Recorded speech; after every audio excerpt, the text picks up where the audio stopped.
పదాలు ఎన్ని అసలు నిజానికి ఒకప్పుడు ఎంతో సన్నిహితుడిన అని ఏది ఈ చిన్ని చిన్నబాబుకి చాలా సన్నిహితుడు అని చెప్పుకున్నటువంటి వ్యక్తి ఎందుకు వీళ్ళకి గ్యాప్ వచ్చింది, ఈ గ్యాప్ వచ్చింది ఖచ్చితంగా ఇది అనడానికి కూడా కొన్ని ఆధారాలు ఉన్నాయి. అంటే కేవలం కొలికిపూడి శ్రీనివాస్ చేసినటువంటి ఆరోపణల ప్రాతిపదికగానే కాదు, ఈయన ఏంటంటే ఒంటెత్తు పోకడల వ్యవహార శైలి అంతా కూడా వాళ్ళకి అసంతృప్తి కలిగించిందని, అందుకనే ఇక్కడ మనకున్నటువంటి ఒక కొన్ని ఆధారాల మేరకు మనం చెప్తుంది ఏంటంటే కేసినేని చిన్ని తన పరిధిలో తన కాన్స్టిట్యున్సీకి సంబంధించినటువంటి పరిధిలో కొన్ని నామినేటెడ్ పదవులకు కూడా కొన్ని పేర్లు సిఫారసు చేశారని చెప్పని, ఆ సిఫారసు చేసిన వారి పేర్లు ఏంటంటే మన దగ్గర ఉన్నటువంటి సమాచారం మేరకు అగ్రికల్చరల్ కమిటీకి రాజేశ్వరరావు అనే పేరు, ఎన్టీఆర్ జిల్లా టీడీపీ జిల్లా అధ్యక్షుడిగా సీతారామయ్య గారి పేరు, సతావుల్లా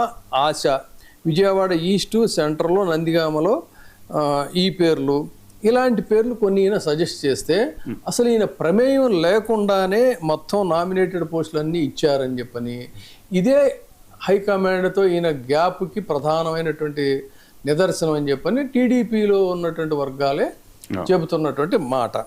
సో అంతేకాకుండా ఇది ఒకటేనా ఈ గ్యాప్కి కారణం అని అంటే, టీడీపీ అధిష్టానానికి కించిత్తు ఏమాత్రం నచ్చనటువంటి వ్యవహారం ఏంటంటే ఈయన పివి సునీల్ కుమార్తో సన్నిహితంగా ఉన్నారని, దానికి కావలసినటువంటి ఆధారాలు కూడా వీళ్ళు సేకరించారు అనేటువంటిది ఒక మాట. తర్వాత తులసి బాబుతో కూడా ఈయనకి సన్నిహిత సంబంధాలు ఉన్నాయి అనేటువంటి దాన్ని కొంతమంది ఈయనంటే కేసులో ఆయన పుట్టాడు అని ఆయన తులసి బాబు. సో ఈ రెండింటిని కూడా వాళ్ళు బాగా ఎస్టాబ్లిష్ చేశారని చెప్తున్నారు.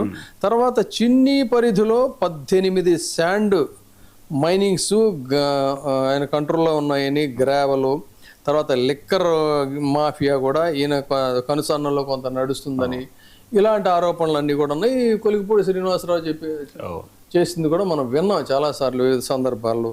సో ఇది ఇక ఇందాక చెప్పినట్టుగా ఆంధ్ర క్రికెట్ అసోసియేషన్ని ఒక ప్రాపర్గా నడిపించకుండా అందులో కూడా పిట్టి పాలిటిక్స్ వాటన్నిటినీ కూడా ఎంకరేజ్ చేయడానికి ఈయనే కారకుడు అనే ఆరోపణలు కూడా ఈయన మీద ఉన్నాయి. సో ఈ విధంగా చూసుకున్నప్పుడు ఏంటంటే ఓవరాల్గా ఎంత మంచి మెజారిటీతో అయితే ఈయన గెలిచాడో ఇవాళ ఇప్పుడు ఇన్ని పూర్తిగా ఈ సమస్యలన్నీ కూడా చుట్టుముడుతున్నటువంటి పరిస్థితిగా దీన్ని మనం చూడాలి. మరి ఈ సమస్యల నుంచి చిన్ని బయటపడతారా లేదు అన్నట్లయితే ఇప్పుడు ఈడీకి సంబంధించినటువంటి వ్యవహారంలో దాంట్లో పూర్తిగా పీకల్లో కూరుకుపోతారా?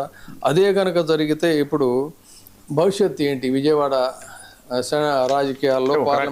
కొలికిపూడి గారు దీంట్లో విజయం సాధించారు అనాలేమో అండి. ఆయన కంటిన్యూస్గా ఇక్కడ ఈయన ఇంకా ఈడీకి సంబంధించినటువంటి సమాచారం అయితే మన దగ్గర చాలా ఉంది. సో ఇదంతా చూద్దాం, మనకు ఉన్నటువంటి సమాచారం మేరకు దానికి సంబంధించినటువంటి అంశం ఇది. మరి ఏమవుతుందో ఏంటి అనేది చూద్దాం. రేపు ఈడీ దగ్గరికి వెళ్తున్నారు, ఈడీ ఎలాంటి ప్రశ్నలు వేస్తారు, వేసిన తర్వాత ఆయన చెప్పే సమాధానాలకి మరి ఈడీ సాటిస్ఫై అవుతుందా, కాదు అన్నట్లయితే మళ్ళీ ఇంకోసారి పిలుస్తుందా, కొత్త వివాదాలకు మళ్ళీ ఇది ప్రధాన కేంద్రం అవుతుందా, వీటిల్ని బేస్ చేసుకొని అసంతృప్తివాదులు మరింత వాళ్ళ గళాన్ని పెంచుతారా, లేదు అంటే డిసిప్లిన్ అనేటువంటి దీంతో కంట్రోల్ చేస్తారా, ఇవన్నీ కూడా మొత్తం మీద అయితే విజయవాడ పార్లమెంటు స్థానంలో ఉన్నటువంటి అభ్యర్థి ఒక కొంత రాజకీయ వివాదాలకి కేంద్రంగా అయ్యారనేటువంటిది అయితే మనం చిన్నబాబుకి చిన్ని దూరం అయ్యారని చెప్పక తప్పదు. సార్ మరొక అంశం